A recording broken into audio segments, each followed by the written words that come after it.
अस्सलामुअलैकुम दोस्तों, मेरा नाम है वकास हैदर और आप देख रहे हैं हैदर टीवी। दोस्तों, आप सब डेली मार्केट से तरह तरह की प्रोडक्ट्स खरीद कर लाते होंगे। ऑफ कोर्स ये हमारी लाइफ का ज़रूरी हिस्सा होते हैं, लेकिन क्या आप जानते हैं कि इन प्रोडक्ट्स को कंपनीज में तैयार कैसे किया जाता है? आज की इस वीडियो में मैं आपको फैक्ट्री में होने वाले अमेजिंग मैन्युफैक्चरिंग प्रोसेसेस के बारे में बताने जा रहा हूँ। तो शुरू करते हैं अपना काउंटडाउन।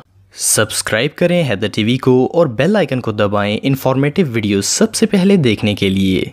हैमर, दोस्तों हैमर का इस्तेमाल हर घर में ही होता है। अक्सर लोगों को लगता है कि इसे बनाना बहुत ही आसान होता है। इसके लिए सिर्फ एक हैंडल और क्लॉ की जरूरत होती है, लेकिन असल में ये एक बहुत ही मुश्किल काम है। ये जो हैमर फैक्ट्री आप देख रहे हैं ये इटली में मौजूद है और इस कंपनी का नाम ऑस्कर है। इस कंपनी की सबसे अनयूजुअल चीज इसके वर्कर्स का यूनिफॉर्म होता है। इन्हें देखकर ऐसा लगता है जैसे ये लोग किसी फैक्ट्री में नहीं बल्कि ऑफिस में काम कर रहे हों। असल में इस ड्रेसिंग की वजह यह है कि यहाँ पर वर्कर्स को ज्यादा काम नहीं करना पड़ता। हैमर बनने का सारा प्रोसेस रोबोट्स और मशीन्स करती हैं। सबसे पहले इसकी मेटल पार्ट को बनाया जाता है और इसमें लोहे के टुकड़ों को हाई टेम्परेचर पर गर्म करके मखसूस शेप में काटा जाता है और फिर इसे पॉलिश करके हैमर की शेप दे दी जाती है। इसके बाद मशीन की मदद से इसके साथ हैंडल जोड़ दिया जाता है। एंड पर लेजर की मदद से हैमर पर कंपनी का नाम और लोगो राइट कर देते हैं और इसके बाद ये हैमर तैयार हो जाता है। ये प्रोसेस रियली अमेजिंग है। मैकडोनल्ड फ्राइज, दोस्तों मैकडोनल्ड का नाम पूरी दुनिया में फेमस है। बच्चा बच्चा भी इस ब्रांड के बारे में जानता है। खास तौर पर अगर इसके फ्रेंच फ्राइज की बात की जाए तो ये सबके ही फेवरेट होते हैं। लेकिन क्या आप जानते हैं कि इन फ्राइज को तैयार कैसे किया जाता है? आपको जानकर हैरानगी होगी कि इस कंपनी के पास अपने लार्ज फार्म्स भी मौजूद हैं जिनमें आलूओं की एक खास किस्म की फसल उगाई जाती है और फिर इनका छिलका उतारा जाता है। इसके बाद इन्हें बारी बारी करके एक खास किस्म की ब्लेड वाली मशीन से गुजारा जाता है और ये फ्राइज की शक्ल में कट कर बाहर आना शुरू हो जाते हैं। इसके बाद एक ऑप्टिकल स्कैनर और लेजर की मदद से इनके डार्क स्पॉट्स रिमूव करके इन्हें परफेक्ट शेप में लाया जाता है। इसके बाद इन पोटैटो स्लाइसेस को एक बहुत बड़ी बेकिंग शीट में ड्राई होने के लिए रख दिया जाता है और इस दौरान स्पेशलिस्ट इसकी क्वालिटी को चेक भी करते हैं। इसके बाद इन्हें फ्रीज करके पैक कर दिया जाता है और ये रेस्टोरेंट तक पहुंच जाते हैं जहां इन्हें डीप फ्राई करने के बाद हमें सर्व किया जाता है। चिप्स बनाने का ये प्रोसेस वाकई में बहुत अमेजिंग है। बॉल्स, दोस्तों बॉल्स का इस्तेमाल बहुत सी गेम्स में किया जाता है, लेकिन कोई भी गेम खेलने के लिए बॉल की क्वालिटी अच्छी होना बहुत जरूरी है और हाई क्वालिटी बॉल्स बनाना एक बहुत ही कॉम्प्लिकेटेड टास्क होता है। ये जो अनयूजुअल चीज आप देख रहे हैं ये असल में रबड़ बेस है जो कि बॉल बनाने के लिए तैयार की जा रही है। इनकी ये शेप हाइड्रोलिक प्रेस की मदद से बनाई जाती है। इसके बाद इनकी एजेस को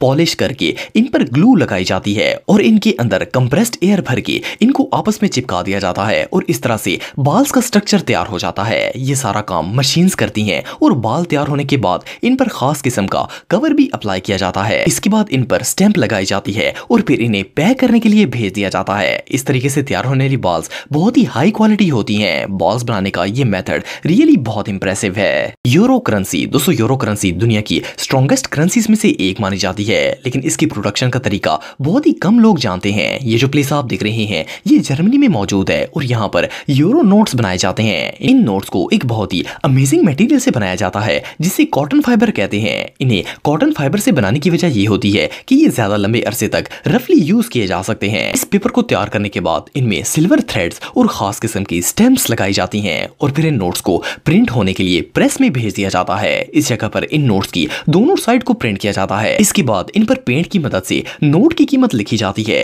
इस काम के लिए खास किस्म के पिगमेंट्स का इस्तेमाल किया जाता है जो ग्रीन से ब्लू शेड में होते हैं। ये कलर शेड्स करेंसी के रियल होने का प्रूफ होते हैं। फिर इसके बाद इन नोट्स को मशीन की मदद से इनकी मखसूस शेप और साइज में काट लिया जाता है। इस प्रोसेस के बाद नोट फाइनली तैयार हो जाता है और बैंक्स में भेज दिया जाता है। वुडन कटलरी, दोस्तों प्लास्टिक कटलरी का इस्तेमाल तो हम सब डेली बेसिस पर करते हैं, लेकिन अब इस चीज का भी अल्टरनेटिव निकल आया है। ये जो कटलरी आप देख रहे हैं इसे वुड से बनाया गया है। इस मटेरियल का सबसे बड़ा एडवांटेज ये होता है कि ये इको फ्रेंडली होती हैं। लेकिन क्या आप जानते हैं कि कटलरी को किस तरह प्रोड्यूस किया जाता है? इस प्रोसेस की शुरुआत जंगल से होती है जहां से हाई क्वालिटी वुड हासिल की जाती है। फिर इस लकड़ी को फैक्ट्री में लाते हैं और यहाँ सबसे पहले कटर की मदद से इसकी स्किन उतार दी जाती है और फिर इसे थिन शीट की सूरत में काटा जाता है। इसके बाद वर्कर्स इन्हें रोल करके एक मशीन में डाल देते हैं। इस मशीन के अंदर सांचे बने होते हैं जो इस वुडन शीट को मुख्तलिफ शेप्स में काट कर बाहर निकाल देते हैं। इस मशीन से ये डिस्पोजेबल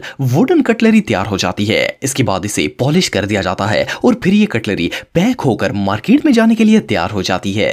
कैस्पर आइसक्रीम। दोस्तों आइसक्रीम एक ऐसी चीज है जिसे बच्चे और बड़े दोनों ही शौक से खाते हैं, लेकिन क्या आप जानते हैं कि इन्हें बनाया कैसे जाता है? ये जो प्लेस आप देख रहे हैं ये कैस्पर आइसक्रीम कंपनी है और इस जगह पर दुनिया की सबसे फेमस फैट बॉय आइसक्रीम बनाई जाती है। आइसक्रीम बनाने के लिए सबसे पहले दूध में चीनी और बटर डालकर इसे गर्म किया जाता है, फिर इसे कूलिंग ट्यूब्स में ठंडा होने के लिए रख दिया जाता है। जब आइसक्रीम तैयार हो जाती है तो इस आइसक्रीम को पहले से तैयारशुदा कुकीज के ऊपर पीसेस की सूरत में प्लेस किया जाता है। ये सारा काम मशीन्स करती हैं। इन कूलिंग ट्यूब्स के एज पर कटर लगा होता है जो कि आइसक्रीम को मुख्तलिफ शेप्स और साइज में कट करता है। फिर इन आइसक्रीम के कटे हुए पीसेस को एक और मशीन से गुजारा जाता है। इस मशीन में भी इनके ऊपर मजीद कुकीज लगाई जाती हैं, फिर इन्हें पैक करने के लिए भेज दिया जाता है। वेल इस अमेजिंग मेथड को देखकर तो किसी के भी मुंह में पानी आ जाएगा। ये सच में बहुत अमेजिंग है।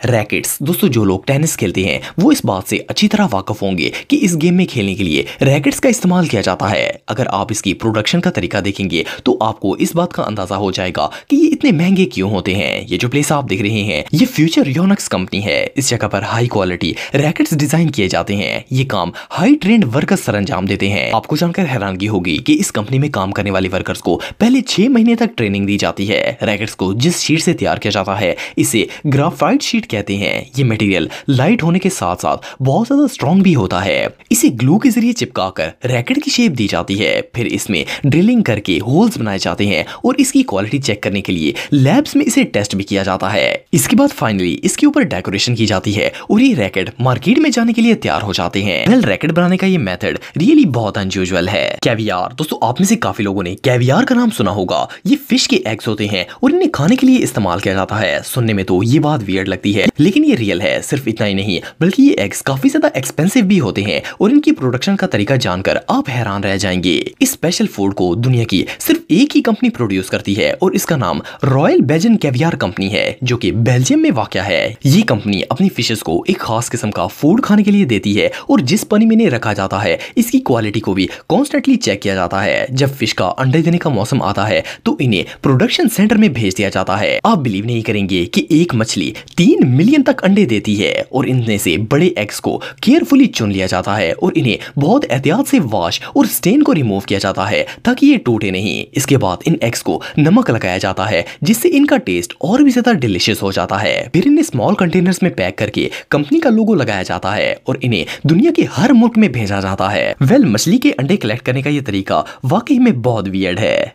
पोर्श। दोस्तों इस फैक्ट्री को फर्स्ट ग्लांस में देखने पर ऐसा लगता है जैसे ये कोई गारमेंट्स फैक्ट्री हो, लेकिन आप बिलीव नहीं करेंगे कि ये एक कार फैक्ट्री है और यहाँ पर पोर्श कार्स डिजाइन की जाती हैं जो कि दुनिया की सबसे एक्सपेंसिव और लग्जरी कार्स में से एक है। इस फैक्ट्री में पोर्श कार की ऑलमोस्ट हर चीज को हाथ से तैयार किया जाता है और ये सारा काम वर्कर्स खुद करते हैं। वो इस कार के अंदर लगने वाले सारे मटेरियल को बहुत मेहनत से सिलाई करते हैं और इन्हें परफेक्ट शेप देते हैं। इस प्रोडक्शन में इनका खास गोल्डन थ्रेड यूज किया जाता है। इसके बाद सीड्स के प्रोडक्शन का मरला आता है। इस काम को माहिरीन स्पेशलिस्ट्स की निगरानी में किया जाता है। इस सीड को हाई क्वालिटी लेदर से बनाया जाता है और ये एक्सपर्ट हर एक चीज को बहुत ही केयरफुली असेंबल करते हैं। इसके बाद कार के व्हील्स को स्पेशल स्प्रे से पेंट किया जाता है और लेजर की मदद से इनकी एज पर कलर भी किया जाता है, जबकि कार की बॉडी को रोबोट मशीन पेंट करती है। इसके बाद इसे असेंबल करने के लिए भेज दिया जाता है और कार रेडी हो जाती है। वेल कार बनाने का ये मेथड सच में देखने लायक है।